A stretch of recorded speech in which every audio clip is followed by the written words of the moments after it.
tal? ¿Cómo están? Buenas tardes. Qué gusto encontrarme con ustedes. Feliz viernes para todos aquellos que hoy, por ejemplo, en México están celebrando el Día de la Madre. Acá en Venezuela también ya comienza la celebración, ¿no? Porque esta fiesta se va a vivir distinto precisamente por el festival que se propone para todo el país con invitados internacionales acá. Hay aires de fiesta en este canal también. Así es que les mandamos todas nuestras más cordiales felicitaciones a todas aquellas madres que nos ven, que nos siguen y que la luchan cada día para que nuestro pueblo, nuestro continente siga saliendo adelante. Soy Saraí, como siempre acá arranco con nuestra pregunta del día, uno de los temas de los cuales hoy estaremos hablando y que nos parece fundamental preguntarle precisamente por la coyuntura que vive el pueblo de Palestina. Acá la pregunta del día: ¿Palestina logra que el Consejo de Seguridad reconsidere su membresía plena en la ONU? Precisamente porque así lo recomendó la Asamblea. ¿Cómo podría leerse esta victoria en medio del asedio israelí a Rafah sin el supuesto apoyo de Estados Unidos? Nos preguntamos ello en medio de la coyuntura. Estados Unidos afirma que no va a apoyar a Israel si continúa con el asedio contra Rafah. De hecho, Israel ya comenzó el asedio, dijo que lo haría con o sin apoyo de su aliado más importante. El mundo sigue clamando el cese al genocidio, universidades se siguen levantando en contra de lo que lleva adelante Israel. Esta es la respuesta que hoy ha lanzado la Asamblea de Naciones Unidas. Hay que leerlo con doble filo. Le preguntamos su opinión. ¿Qué considera que puede estar sucediendo en este contexto?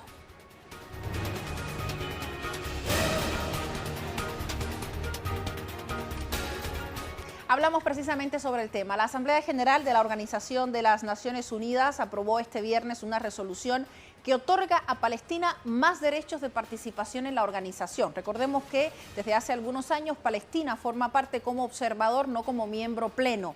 La resolución fue aprobada con 143 votos a favor, mientras que 25 naciones se abstuvieron y 9 votaron en contra. Usted se imagina seguramente quiénes están en esa lista. Este documento establece que el Estado de Palestina está calificado para ser miembro y recomienda al Consejo de Seguridad que reconsidere su solicitud de membresía plena.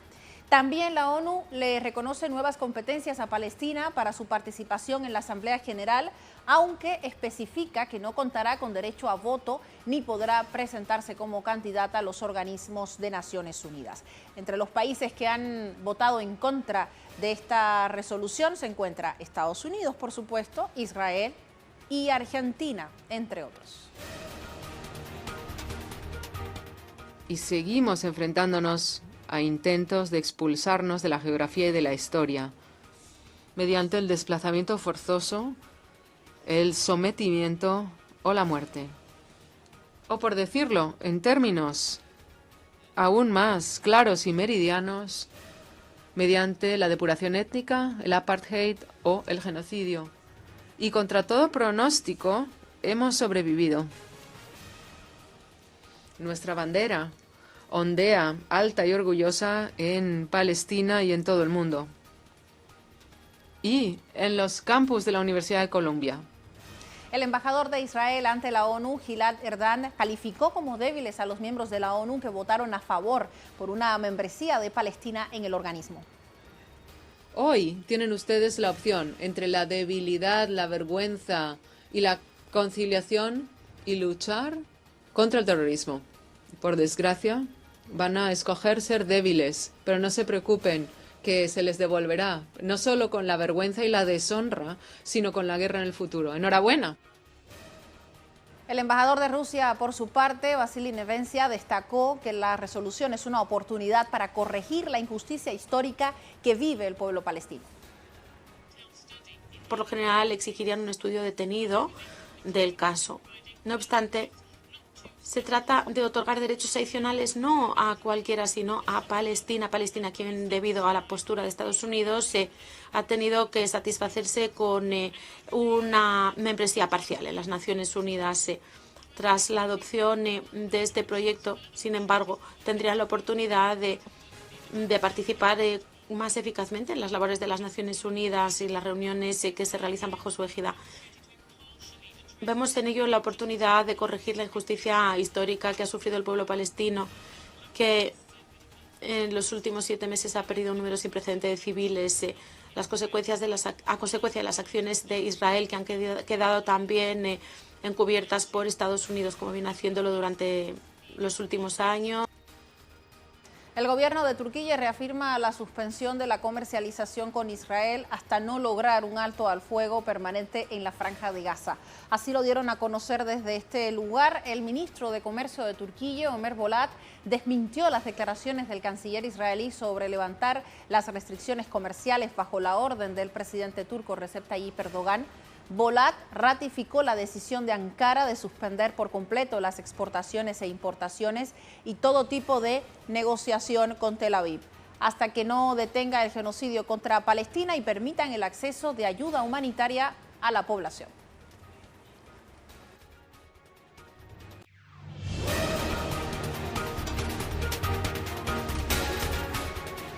Vamos con nuestra pregunta del día a esta hora sobre el tema. Palestina logra que el Consejo de Seguridad reconsidere su membresía plena en la ONU.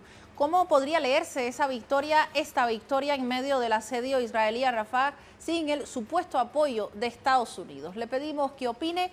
Para Temas Telesur leemos sus respuestas al final de nuestro programa.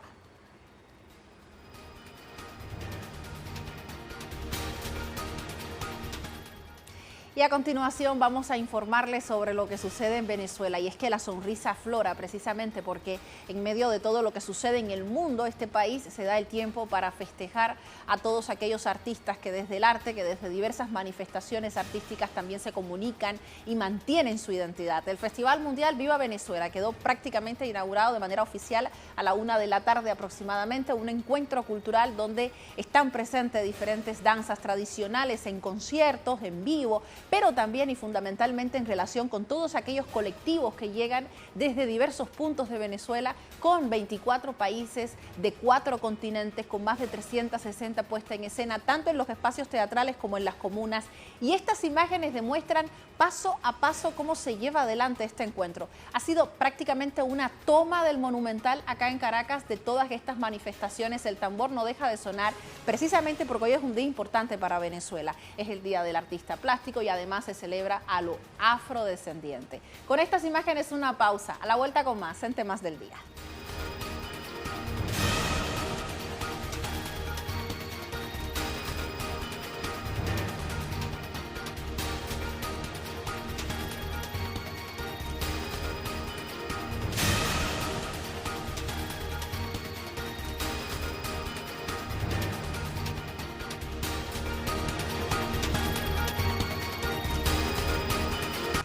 Regresamos con nuestro segundo tema, tiene que ver con lo que sucede en Rusia. La Duma estatal en este país pues aprobó la candidatura de Mikhail Mishustin para ejercer el cargo de primer ministro. Un total de 375 diputados de la Cámara Baja del Parlamento ruso votaron a favor de la confirmación de Mishustin como primer ministro, mientras que 57 diputados se abstuvieron. A su vez, Mikhail agradeció a la Duma estatal por aprobar su candidatura al cargo. También pues destacó precisamente la consolidación de la sociedad en torno al jefe de Estado y sus estrategias para el desarrollo del país, así lo dijo la autoridad.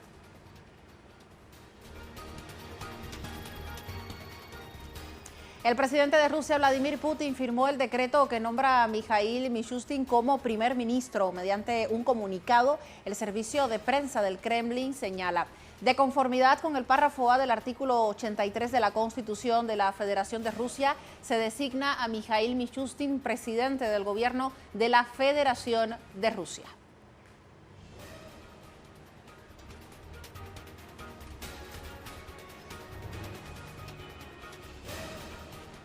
Otro tema, los militares rusos indicaron que permanecerán en las fronteras de Armenia con Irán y Turquía a solicitud de Ereván. Vamos a conocer detalles desde Moscú que está sucediendo. Nuestro corresponsal Alek Yasinski nos amplía. Adelante, Alek, contigo. Saludos desde Moscú, queridos amigos. Se hizo público uno de los resultados de la reunión personal entre los presidentes de Rusia y de Armenia. Los militares rusos permanecerán en las fronteras de Armenia con Irán y Turquía a petición de Ereván, declaró a la agencia informativa rusa Sputnik el portavoz del Kremlin, Dmitry Peskov. A petición de la parte armenia, los guardias de fronteras rusos se van a quedar, comentó Peskov, y agregó que estos efectivos van a permanecer en las fronteras de Armenia con Irán y Turquía. Con anterioridad, el presidente de Rusia, Vladimir Putin, y el primer ministro armenio, Nikol Pashinyan, a petición de Armenia, lograron un acuerdo sobre la retirada de militares y guardias fronterizos rusos de varias regiones de Armenia. La relación entre Rusia y Armenia sigue siendo muy compleja desde que el gobierno del primer ministro armenio Nikol Pashinyan giró la política exterior del país hacia el occidente, lo que amenaza con destruir los lazos centenarios de amistad y de una gran cercanía humana y cultural que unen el pueblo armenio con el pueblo ruso. Mientras tanto, en estos días llega la información que el apoyo del gobierno de Pashinyan sigue cayendo y en la capital y varias otras ciudades del país aumentan las protestas contra las políticas del gobierno de Nikol Pashinyan. Desde Moscú, para Telesur, Oleg Yasinski. Gracias, Oleg, por los detalles. Vamos a revisar otros temas a través de un tuit.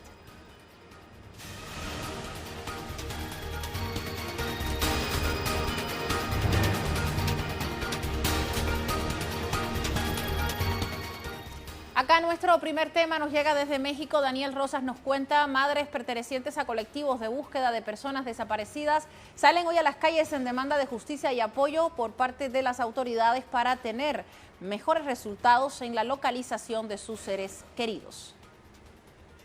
Madres en México, al igual que en otras partes del mundo, y aquí salen cientos de madres de familia pertenecientes a colectivos de personas desaparecidas para tomar las calles y exigir justicia, pero también para exponer no solamente la labor que ellas realizan, sino también solicitar apoyo, porque ellas denuncian que de los hallazgos que ellas logran hacer, hay una incapacidad ya por parte de las fiscalías para hacer una identificación real, una especificación correcta de los hallazgos que se van realizando. De esta forma es como ahora ellas están haciendo esta denuncia, salen a tomar las calles y por supuesto esperan que haya una respuesta efectiva por parte de los gobiernos de México, que les hagan caso y que de esa manera pueda ser más efectiva la labor que ellas realizan en las calles. También desde Colombia, Hernán Tovar nos cuenta: en medio de las denuncias hechas por el presidente colombiano de estarse fraguando un golpe de Estado, continúa su agenda de gobierno al barrio. Hoy hará presencia en sectores populares de Cali y Tuluá, en el departamento del Valle del Cauca. Gracias, un saludo para todas las personas que nos ven a través de las redes sociales y nos siguen a través de nuestra multiplataforma informativa. El día de hoy, el gobierno en pleno de Gustavo Petro cumplirá el último día de agenda de gobierno con los barrios, una estrategia que pretende acercarse más a los sectores sociales para llevarles soluciones y proponer dinámicas sociales de cambio, como lo ha venido haciendo. A primera hora estará en el municipio de Tuluá, en el departamento del Valle del Cauca. Allí habrá un consejo de seguridad en el contexto de violencia que se ha venido desarrollando allí.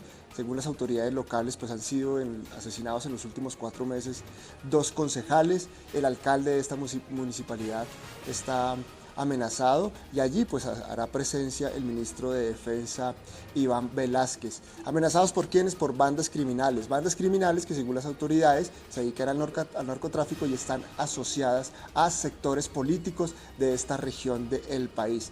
La banda quien se señala de estas acciones es la banda criminal La Inmaculada, que también aseguran delinquen desde las cárceles. Después, ya en las horas de la tarde, llegará a la capital del departamento del Valle del Cauca, Cali, donde estará con toda su cúpula o todo su gabinete de gobierno y donde se espera que haya anuncios en materia de avances en transporte y en infraestructura para esta ciudad.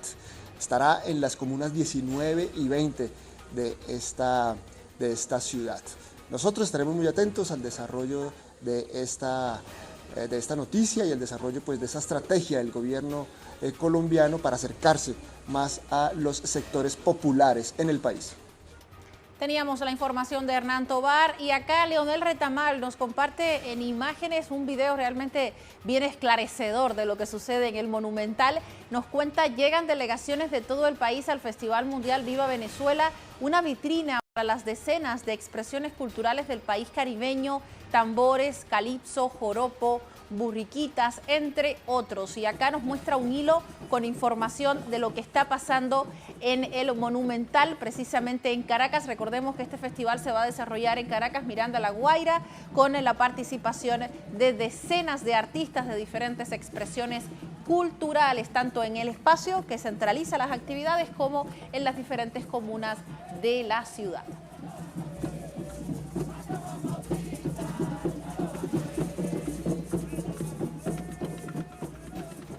Mientras que desde Perú, Ramiro Angulo nos cuenta, Nicanor Boluarte, hermano de la presidenta Dina Boluarte, fue detenido por 10 días por ser presunto líder de una organización criminal. La Fiscalía lo investiga por usar a los subprefectos en realidad del país para recolectar firmas para su partido Ciudadanos por el Perú. Buenos días, el Poder Judicial ha ordenado la detención preliminar de Nicanor Boluarte y Mateo Castañeda, hermano y abogado de la presidenta designada Dina Boluarte. Esta medida se toma en el marco de las investigaciones del denominado caso Los Guayquis en la Sombra. La Fiscalía investiga a Nicanor Boluarte por la comisión de los presuntos delitos de organización criminal y tráfico de influencias al haber utilizado de manera ilegal a los subprefectos del país para la recolección de firmas de su partido político llamado Ciudadanos por el Perú. Esta medida también autoriza el allanamiento y descerraje de 26 viviendas, así como el levantamiento del secreto de las comunicaciones y el secreto bancario de 22 investigados. Esta diligencia ha estado a cargo del fiscal Carlos Ordaya, quien también ha pedido la detención preliminar de 6 personas más. Por otro lado, hay que añadir que el gobierno ha emitido una resolución a través del Ministerio del Interior desactivando la EFICOP. La EFICOP es el equipo especial de policías que ayudaba a la Fiscalía en las investigaciones que se realizan a Dina Boluarte, a la suspendida fiscal de la Nación Patricia Benavides, a los expresidentes Martín Vizcarra, Pedro Castillo y otros. El gobierno ha alegado duplicidad de funciones. Sin embargo, a través de un comunicado recientemente emitido, la Fiscalía ha señalado de que inicia investigación a los altos funcionarios del gobierno porque se presume la comisión de delitos en la desactivación de este equipo especial de policías.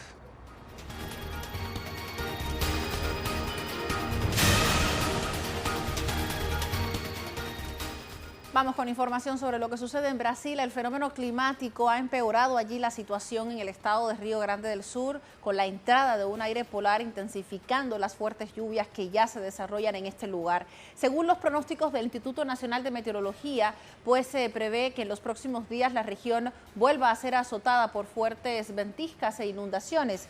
Estas precipitaciones apuntan a que los volúmenes de agua sigan aumentando y puedan causar nuevos estragos en las zonas afectadas. La entidad meteorológica indica que la onda glacial permanecerá en Río Grande del Sur durante todo el fin de semana, causando inestabilidad para la población que aún espera ser desalojada.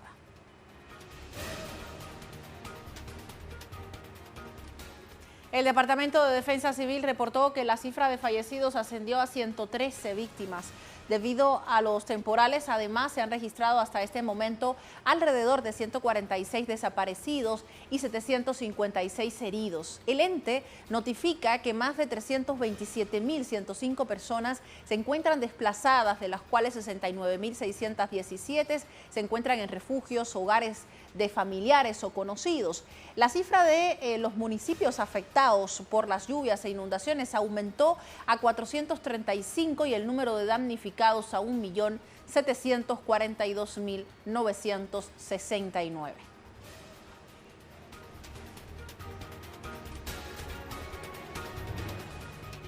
Nacho Lemus nos informa constantemente sobre cómo se desarrollan allí los eventos de rescate y salvamento para las personas afectadas. Vamos con él a esta hora. Bienvenido, Nacho. Saludos, continúan las acciones en Río Grande do Sul de rescate, pero también ahora de asistencia a las miles y miles de familias que se han visto afectadas por los temporales que tuvieron lugar en el sur brasileño ya hace más de una semana y media. Lo que ocurre en estos momentos es el intento de llegada de las donaciones de todo Brasil hacia esa región. Se han enviado 80 toneladas de alimentos e insumos, pero hay 1.500 toneladas que esperan ser entregadas con muchas dificultades por la logística. Hay que tener en cuenta que las rutas se vieron destruidas en varias regiones de ese estado y también aeropuertos, por ejemplo el de la capital, Porto Alegre, se encuentra con actividades suspendidas hasta el fin de este mes porque está prácticamente inundado por completo.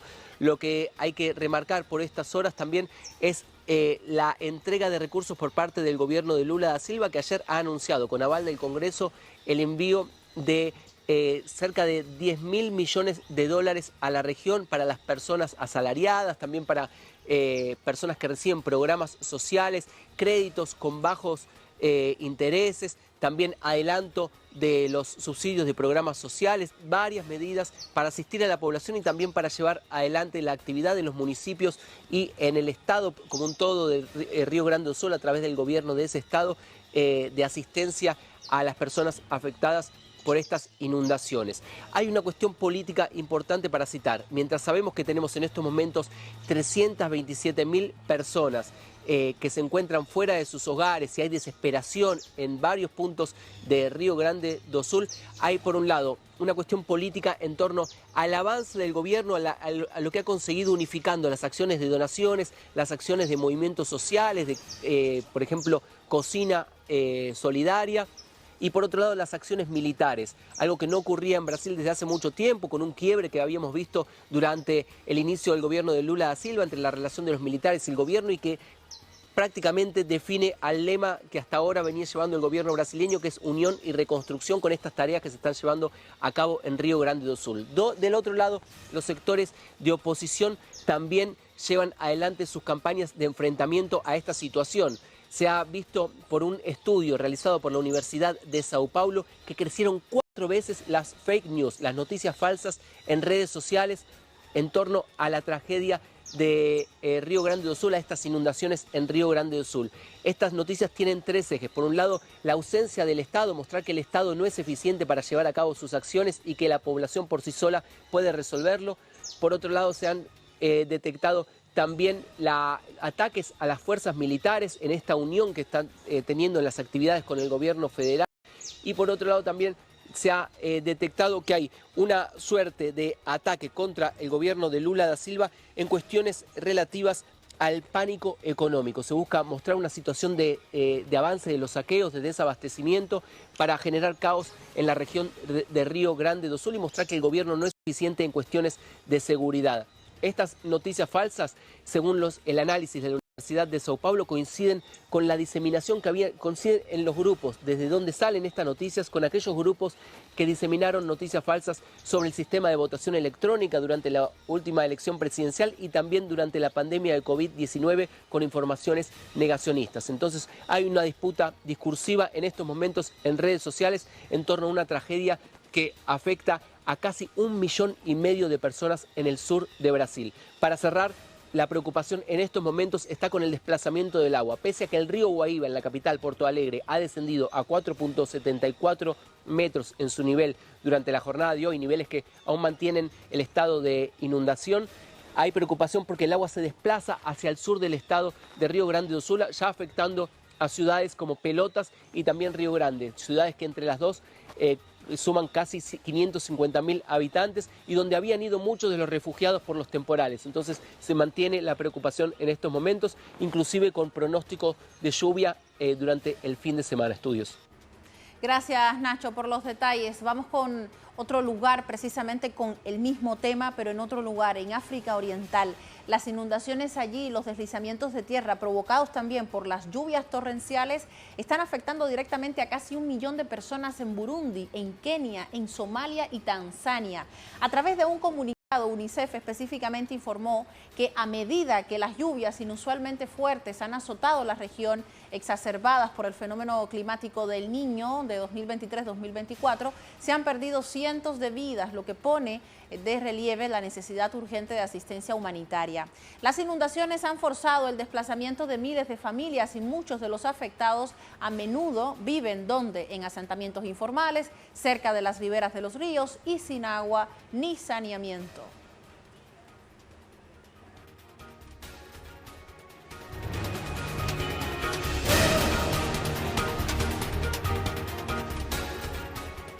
Nuestra pregunta del día al inicio le planteábamos: Palestina logra que el Consejo de Seguridad reconsidere su membresía plena en la ONU.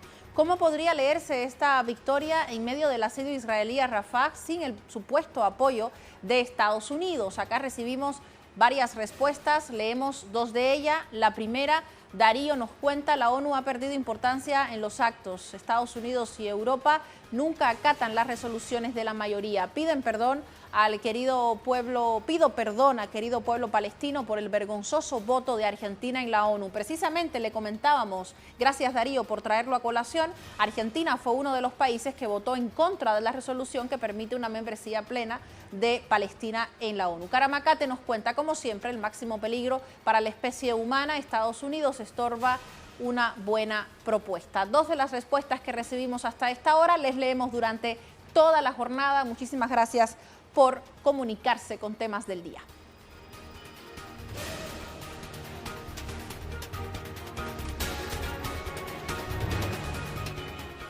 Recuerda que nuestra multiplataforma refuerza contenido y los profundizamos además a través de la plataforma de TikTok, pero en otros espacios también, porque es como un canal aleatorio en el que trabajamos. También a través del formato podcast. Telesur Podcast propone, entre otros programas, El Mundo según Ramonet.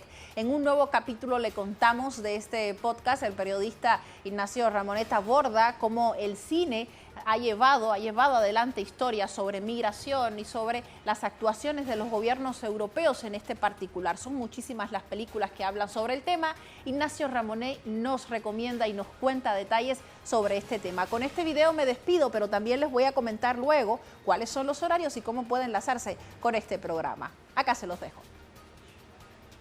La película se llama Limbo, es la película de un realizador escocés que se llama Ben Sharrock, que es la historia de un grupito de migrantes que se encuentran en una islita en el norte de Escocia. La isla donde se rodó es una isla que se llama Whist, y ahí los emigrantes, en un lugar absolutamente desierto, un lugar en el que viven 4 aldeanos, un lugar que está cerca del Ártico, barrido por los vientos, en el que no crecen ni los árboles. El gobierno británico coloca a los emigrantes que no tienen papeles en espera de que les concedan el permiso o se lo rechacen, y los mantienen ahí en este limbo, literalmente un limbo. En todo caso, la película es a la vez una mirada desgarradora, crítica, sobre el comportamiento de algunas autoridades europeas hacia los inmigrantes, y por otra parte también es una película llena de esperanza sobre precisamente las cualidades humanas que tienen estas personas, que a veces se ven simplemente como personas que vienen a robarle el trabajo de los europeos, cosa que es absurda. Una de las recomendaciones de este podcast: recuerde que todos los viernes puede disfrutar de una nueva entrega del Mundo según Ramonet. Recuerde que lo puede escuchar en Apple Podcast, también en Google Podcast, en Spotify y Deezer. Así nuestra recomendación, y con ello nos despedimos. Tenga buen fin de semana y hasta la próxima.